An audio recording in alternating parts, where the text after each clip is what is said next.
In this video, I'm going to walk you through the exact mindsets and inputs that have unlocked consistent 40K months in my online coaching business. I'm going to walk you through specifically the types of content that I use, the ads that I've been running, how data is supporting my decisions in business, the different types of reflections that I have, my mindsets in the business itself, and then plenty of the mistakes that I've made. Now, I do want you to watch until the end, and that's not some clickbait thing.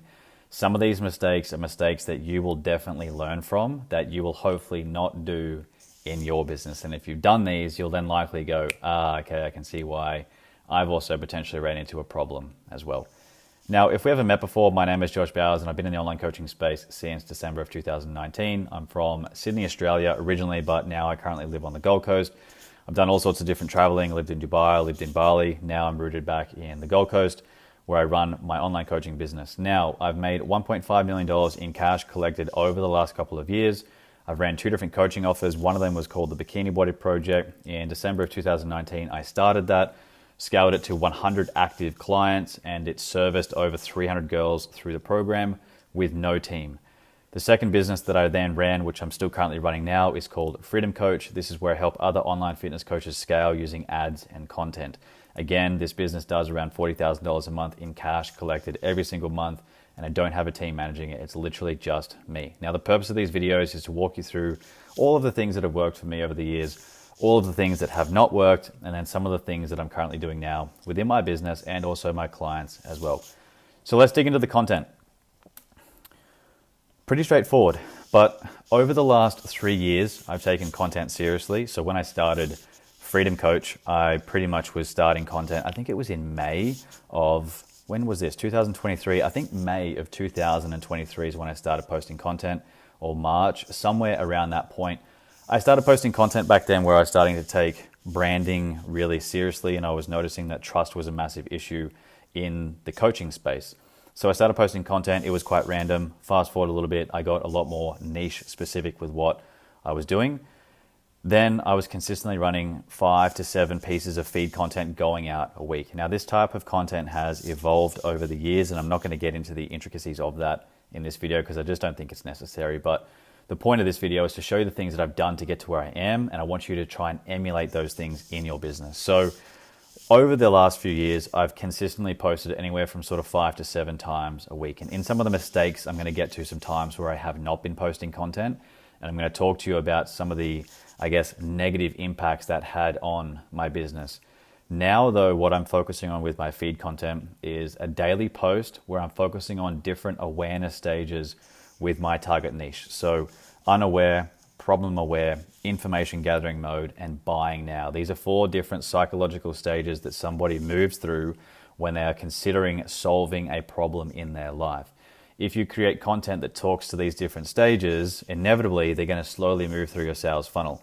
They're not going to move through in a linear line, but they will bounce around your ecosystem. And I think just through sheer brand power, it's almost like a spider's web, and they slowly just get sucked into the middle, which is then obviously joining your coaching program. Next thing is then running Instagram stories. I've always been so bullish on stories, and in the last couple of weeks, I've gotten even more serious because I think a lot of people just underutilize stories and underestimate how powerful they are at really taking people from your middle of funnel and moving them into your bottom of funnel. Your middle of funnel is going to be all of your different pieces of content, but your stories serve as that sort of tool to create know, like, and trust. This is where you can show your daily process. You can show your workouts, your nutrition, your mindsets, your reflections, client proof, and also client results. Stories is a great way of forcing people down into that bottom of funnel where they're going to enter a conversation, get on a call, and join your program. If you're not focused heavily on stories, trust me, this is your serious reminder and encouraging point of mine to go and start doing those. Like, stories need to be done. These are massive, and they've helped me tons over the years. If you've been a long-term follower of mine or watched my stuff for many years, you would know that I've always been really good at stories because I'm obsessed about them. I think stories is where the money lies. Next one is 1 YouTube a month. So obviously you've got here a week, a day, and a month. 1 YouTube video a month. And now I'll put my hand up and call it that I've been very inconsistent with YouTube over the last couple of years. I've sort of averaged one every couple of months, But when my business was doing its best in terms of like just the most stable in terms of lead flow and sales, I was putting out one YouTube video a month. At the moment, at the time of filming this, I'm doing a daily YouTube video to get myself back in the rhythm of things with that, because YouTube, again, is just a fantastic nurture tool, and it creates that know, like, and trust with your audience. Next thing is ads. So I use the Instagram follower ad system, having anywhere from 2 to 5 Instagram follower ads running, sometimes a combination of the direct CTAs, sometimes value, sometimes carousels that either follow the direct CTA approach or are leading with value. But in an ideal world, always running 2 to 5 follower ads. I'm then periodically, just based on where I'm at with the coaching program that I run called Legacy, I will then also be running Instagram retargeting ads. Now, these retargeting ads are a direct CTA, and this is directly promoting my program. So the follower ad is more so like, just come to my world and I'm going to teach you how to fix your problems. The retargeting ad is like, hey, you've seen my stuff. Do you want my help to actually get to where you're trying to get to? The next thing that I've then focused on heavily over the years, and this is because I also come from a paid ads background. So my last business, the Bikini Body Project, I scaled that entire business with barely any content and just paid traffic. And the reason why I was able to do that back then was because Facebook ads world and trust was just in a completely different space. You could put up an ad and say like, do you want to lose 10 kilos and feel your best? And that would sell like hotcakes. Whereas if you know now, marketing is way more complex than that these days. So you can still run direct cold ads and no content. You can still do that, but it's a lot more expensive these days. And I find the Instagram follower ad strategy still holds strong really well, even after 3 years, because it's building your brand, it's building your Instagram following out, and it's building you a pool of people that you can warm up through your content to create know, like, and trust, so then they eventually want to buy. So it's almost like having an email list in a sense, like you're just continually building this list of people that you can keep warming up, and then sales come from that later. The final piece though with this, because I come from that paid ads background, I have a great sort of trait of always testing new different ads and different angles and just trying all sorts of different things. Your objective as a coach, if you want to get past, say, 20K a month, like you can get to 20K a month with one ad and shitty content. By getting to 30K months and 40K months, you need to be testing new ads, ideally every 2 to 3 weeks. But the key to this is, even when your ads are working, go and test more ads. A lot of my clients get caught with their pants down, and we laugh about this on group coaching calls all the time, where they're crushing it, things are going well, and all of a sudden the ad starts to die off. The coach is like, oh, it's not that bad, it's not that bad. They hold the line, they don't make any changes, they don't do any testing, and then all of a sudden lead flow is completely dead and they're left with crickets and nothing to do. Always be testing, always stay on top of your ads. This is a mindset that I want to instill into you in this video, is to always be testing ads. Next up, we have data. So when it comes to the data, a couple of things that I do here. So daily KPI tracking, I would show you my sheet, but there is some information on that I don't want to put out to the public. But every day I'm tracking things like how many stories I put up, how many Instagram posts, how many YouTube videos, how many conversations I had with leads, how many times I sent my VSL, how many times I sent out my offer doc, or in your case, pitching a call. How many calls did you book in, or how many sales did you make? How much cash did you collect on the day, and how much cash did you contract on the day? And then I'm just looking at my return on investment there as well. I'm often tracking my follower count and also how much I'm spending on my ads, just follow ads, for the data tracking on the front. Each week I'm then revising things. So I look back over all of my ad metrics. Even though I'm monitoring these throughout the week, I also just like to do like a pass over all of the data at the end of the week to see how things are going. I actually prefer looking at things week to week and month to month, because if you've ran ads before or you've scaled before, you would know that there are some serious peaks and troughs in ads specifically. Like you'll have a really good week and then a really low week and then a really good week and then a really low week. But if you zoom out a little bit, and that can sometimes be day to day, and if you zoom out and look at the weekly and the monthly, you'll see that things aren't actually that bad. So I'm a huge fan of just reviewing the data, more so at the end of the week, after I've sort of been tracking the KPIs. I don't get caught up in the day-to-day. I track the KPIs daily, but I'm reviewing things at the end of the week. The next thing is I track like my life depends on it. A lot of coaches are so hell-bent on their clients hitting their macro targets every single day, But when it comes to actually tracking the numbers within their own business, a lot of coaches are nowhere to be seen. And it's funny because they'll always be harping on about, if you want to lose body fat, you need to track your macros. And if you want to optimize your performance, you need to track your macros and macros and macros. But they can never follow their own advice. And this is why they cannot scale, is because they do not track like their life depends on it. And a lot of coaches also emotionally track data. So they track when they're feeling good, and they don't track when they're not feeling good. It's like the fat client who just tracks when they're on top of things, but when they fall off, they don't track it. Even if your stuff is not working, you still need to track it because it's data, and data allows you to make accurate decisions, which we're going to get into in a moment. The next thing is you can't manage what you don't measure. So if you're not tracking data, how do we know what's even happening? And this comes back to the point of tracking when you feel like it. If things aren't going well and you don't have optics on how they're going, then how can we make an educated decision on what to even do? It's not going to happen, right? Because we don't know what's actually going on. It's like when your client comes to you and they say, hey, I'm not losing weight. I don't know why. And you're like, oh, okay, cool. Well, let's have a look at your macros for the week and see if there's any problems. Oh, I haven't tracked it. Oh, okay, got it. Well, what about your steps? Oh, I didn't track that. What about your sleep and your training sessions? Oh, I didn't track that. How the hell are we going to know what's going on then, right? You can't manage what you don't measure. Reflection. This is huge. I've always been a deep thinker, and I think this is why I have a good trait around this, or traitser. One thing that I do quite often, especially a lot at the moment, is a lot of deep market research. So this is probably one of the highest paying tasks you can do within your business.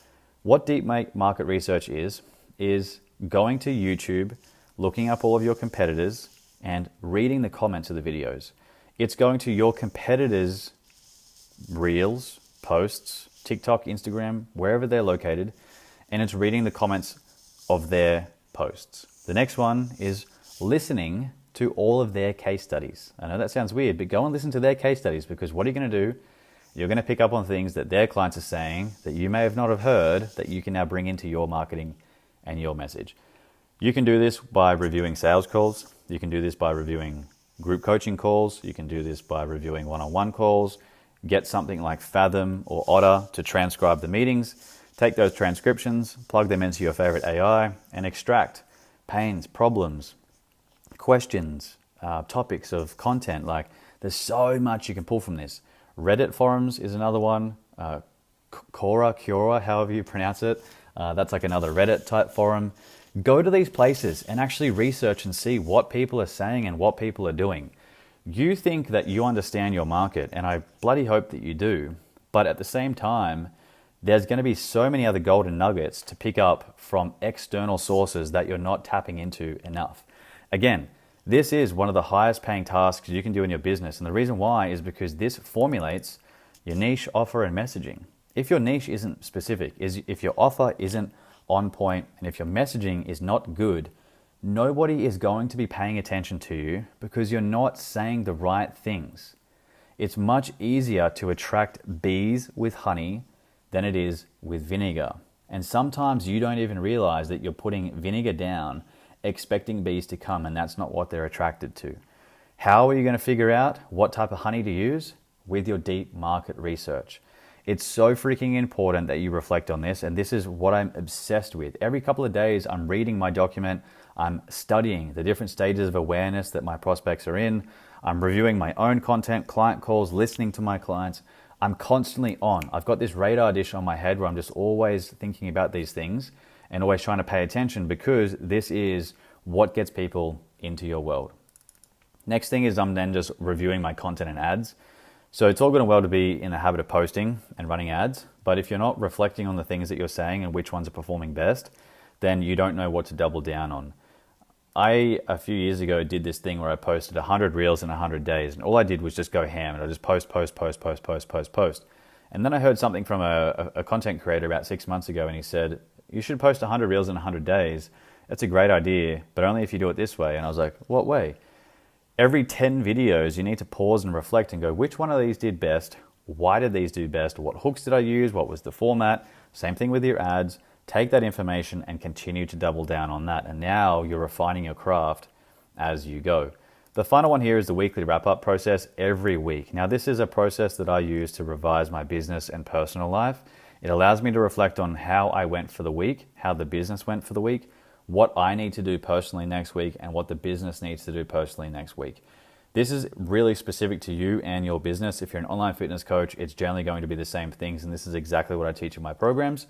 But this here, I shit you not, like I can't help you understand the severity of this, like how important this is. This has been the backbone to my success, is this weekly wrap-up process. Like, it's clarity on what to do and what not to do, what's working and what's not working, so you know how to move forward each week. There's nothing worse than being stuck in a cycle of busyness in your business where you're doing things, but you're not moving things forward. Tapping into some mindsets. I have an obsession with success. It's Tuesday at 8:02 p.m. at the time of filming this video. And I'm not saying this to be a hardcore hustler bro, but I'm obsessed with this, right?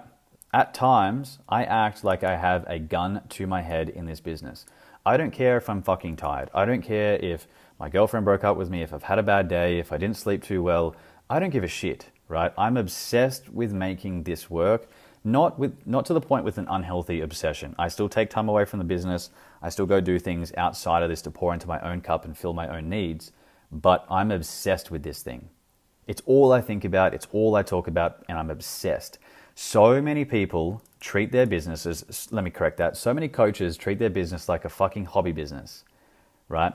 They are just not taking it as serious as they could be. It gets to 5 p.m., they clock off, and then they sit there and watch Love Island for 4 hours and then scroll on their phone in bed watching stupid reels, staying up late, getting up late, repeating the cycle and wondering why they're not where they want to be. It's because they're just not obsessed enough. They're just not doing the work. The next thing that I've been really good at over the years is I've always been able to walk and talk, and I've always been very consistent and very authentic. If you've watched my videos, you will have seen me evolve over the years. However, I've always maintained a very much straight line with what I do, right? Nothing's ever really changed. I've always said, you need to build trust with your content. You need to run ads. You need to post content. It's all about trust. It's all about brand, blah, blah, blah. I've always been drumming on the same thing, and I've always been really fucking consistent. Not only do I walk the walk, but not only do I talk the talk, I should say, but I also walk the walk. I do everything that I teach. This is the one thing that I'll also pride myself in, is I do what I teach my clients and vice versa, right? The reason why is because if I can make it work, you can make it work. I'm not teaching you some other random system from someone else that now I'm going to get you in a different way. It's not like that. It doesn't work. It doesn't flow well. The next thing I've been great at is facts and data over feelings and emotions. One of my first mentors taught me this, and it was like a punch in the face, but it was the best thing ever because it allowed me to be sort of calculated with the decisions that I make in my business. If you're feeling your feelings and you're caught up in the numbers and you're all over the place and your emotions are taking control, how do you expect to make a really logical, thought-through decision in your business? You won't, because you're operating from a place of feelings and emotions. If you're feeling scarce, if you're sad, if you're anxious, any feeling is going to make the wrong decisions in your business. They always need to be based on facts and data. Facts and data. Facts and data. Like facts and data. How do I drill this in more? Track your numbers so you have the facts and data, then you can make decisions. Next one is slow is smooth and smooth is fast. This also ties into patience. These two are very similar. One thing I've been really good at over the years, I feel like I'm just kind of like pumping up my tires this whole video, but one thing that I've been really good at over the years is I know that this is going to take me years. Some coaches expect things to turn around in a few days or a few weeks. They'll be like, Josh, I've been so consistent for 2 weeks and I haven't made $10,000. This doesn't work. I don't think I can do this. Do you understand what you're saying? Like, get a grip. How do you expect to be anywhere decent in life in just a matter of a couple of weeks of work? Anything worth having takes a long fucking time. Be patient. Take it slow, because slow is smooth and smooth is fast, right? I operate from this place all the time. And there is a big difference between urgency and scarcity, right? I have massive urgency. I'm obsessed with success. I will move fast, but I will move smooth. right? Because I don't want to make mistakes. Final one here is act like someone above me. A lot of coaches have this mindset where they act like a $2,000 a month coach, but they have the expectations of an 8-figure coach. It's embarrassing. Like, the entitlement and the selfishness that I see from a lot of coaches these days is disgusting. How do you expect to be making $40,000, $50,000 a month in a coaching business if you are acting like the hobbyist, where your mindset, your behaviors, your inputs are that of somebody who is making $4,000 a month? It's no wonder you're stuck in the position you're in, because you are not acting like someone above you. And this is what I've always done, is I look at someone, I go, okay, cool. If I'm at $40,000 a month and I want to get to 50 or 60, what is that person doing that I am not doing? Or what am I doing that they are not doing? I need to act like that person above me in order to actually get there. You can't think yourself into the next level. You can't manifest it. That's bullshit, right? You have to do it. But what you're doing now is giving you whatever you're giving you, is giving you whatever you're getting, right? So if you keep doing what you're doing, you'll keep getting what you're getting. So in this case, if you want to level up, then you need to act like somebody who is actually above that level. And I've always been able to do that because I study the people above me. There's always breadcrumbs. Go pick them up. Now, let's finish off with some mistakes that I've made. Big one here is I dropped off with content because I got complacent. I went through a period where I'm like, damn, I'm crushing it. I don't need to be posting as much. And I'd post every 2 weeks, one post. And then I was like, wait, actually, let me take that back. I dropped off with content and I was posting once every 2 weeks, and I thought I was fine because sales were still coming in. Then what happened is the lag effect caught up with me. And then I realized that all those weeks where I was really choppy with posting are now catching up, because there is this thing called the lag effect in your business. I'll create a video on this at a different time. However, that bit me in the ass, because then sales all dropped off, right? Leads dropped off because the content wasn't happening. Next mistake that I've made is I've paused ads when things were good, right? Another one is not scaled when things were hot. So, scacked, not scaled. So I've paused ads when things were good. I've had periods where I'm like, damn, things are going well, I'm at 40K, life is good, I don't need to scale, I don't need anything else. Shut the ads off, same thing. A couple of weeks later, lag effect catches up. I'm like, damn, sales are kind of slowed down a little bit. What's going on here? Oh shit, it's because I turned my ads off, you idiot. So always keep your ads on. Next one is I've gone through periods where my ads have been cranking and I haven't scaled it while things were there, right? A lot of coaches make this mistake, is they get complacent, they get fucking lazy, and when the leads are there, they kind of just are a little bit relaxed with how they approach it. Other times, your ads start to die off, and this is normal. Ads don't always just work perfectly. It's not this fairyland of ads just make it rain. Sometimes your ads will not work as well as they could be, and then you're again caught with your pants down, scrambling, going, holy shit, how do I fix this? How do I make the most out of it?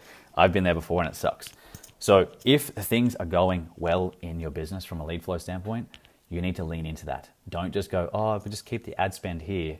Scale the fuck out of it, right? If you want to get to $40,000 a month, you're going to have to feel your balls. And if you're a female watching this, sorry for the vulgar language, but just get some guts behind you and turn the spend up if things are going well. Next one, mistake that I've made, I pivoted my offer once when I didn't change the market that I had in front of me. So what I mean by that is I tried to evolve from beginner coaches to more advanced coaches. I've now successfully made that pivot, but I was working with complete beginners, and my audience was built around complete beginners. But then I pivoted my offer to something else, which is the more advanced coaches, tried to sell that offer, not realizing that the audience that I had was all beginners. So no one was buying, sales dropped off, all of that dropped off. And I was like, what's going on here? Well, it was because there was an audience offer mismatch. So if you're someone who is notorious for bouncing around with offers and niches, this is why you can't scale. It's a huge mistake that people make. Final one here, and there's plenty of others, but I just want to keep this video as short as I can for you. Final one here is I tried being a creator. So about 9 months ago now, I bought a fancy camera, the one that I'm recording on now actually, fancy mic set up. I was living in Bali at the time and Dubai, and I was trying to just film all this fancy content and trying to be like a travel content creator coach. And all it did was it made the messaging that I had really muddy and murky, and my sales dropped off. Why? Because people didn't know what I was about. I even had some referrals sign up with me, and they only signed up because they were a referral from another client. But 2 of them said on an onboarding call, they said, I didn't even really know what you're about, but because so-and-so said you were really good, I just trusted them. for me, that was like the wall, things are wrong here. What am I doing? Went back, looked at the content. I'm like, of course no one knows. I just look like some tatted up gym junkie dude that's running around in Bali with a fancy camera and really cool looking content who's traveling. Like that's not an online coach. So don't try and be a creator. You're a coach. You're here to solve people's problems and make a lot of money doing it. But that's it for this video. Those are the mindsets, inputs, plus some of the other things that I've been focusing on that have allowed me to get to consistent 40K months. Start implementing some of those in your business, and I can guarantee you that you'll start moving up levels.